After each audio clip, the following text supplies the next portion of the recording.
എന്തായാലും തൃശ്ശൂര് ബന്ധപ്പെട്ട ഒരു സ്ഥലമായതുകൊണ്ട് തൃശ്ശൂര് ബന്ധപ്പെട്ട ഒരാളുണ്ട്. വരൂ വരൂ വരൂ വരൂ, നമുക്ക് ഇരുന്ന് സംസാരിക്കാം.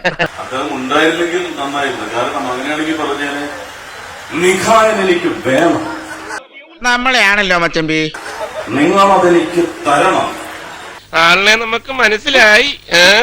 അങ്ങനെ പറഞ്ഞിട്ട് ആള് പിന്നും കാലത്തെ മൊബൈൽ എടുത്തോണ്ട് സുരേഷ് ഗോപി ഒന്ന് കാണിച്ചേ, സുരേഷ് ഗോപി ഇപ്പൊ കണ്ടോ, ഇപ്പൊ ഷൈൻ ചെയ്യും. നിങ്ങളൊക്കെ ആരാ ആരാ നിങ്ങൾ ആരാ? ഇവരൊക്കെ എന്റെ കൂടെ വന്നവരാണ് സാർ. അതെ, നിങ്ങൾ ആരാ? ഞങ്ങളാണ് സാർ. ഞങ്ങൾ തന്നെ സാർ. നിങ്ങൾ ആരാണ്? നിങ്ങൾ ആരോടാ ചോദിക്കുന്നത്? വളരെ സൂക്ഷിച്ച് സംസാരിക്കണം. കരുതി കൂട്ടി ഉപദ്രവിക്കാനുള്ള ഉദ്ദേശമല്ലേ? ഇനി ഒരു നിമിഷം നിന്നോട് വെച്ചേക്കില്ല. താൻ എന്തൊക്കെയായി പറയുന്നേ? പിന്നല്ലാതെ ഒരു മുന്നറിയിപ്പ് തരാമെന്ന് വെച്ച് വന്നപ്പോ മനുഷ്യനെ കൊച്ചാക്കുന്നു. മാധ്യമാരാ? മാധ്യമാരാ? മാധ്യമോ? എനിക്ക് ജനങ്ങളോടെ പറയാനുള്ളൂ, നിങ്ങളോടൊന്നുമില്ല.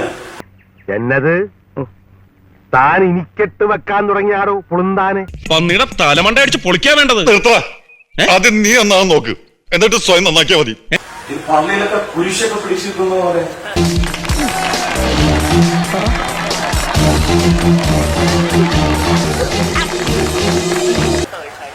അപ്പൊ അങ്ങനെയാണ് അദ്ദേഹം ആരാണത്?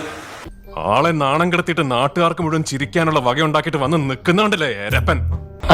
അടുത്ത കേസായി.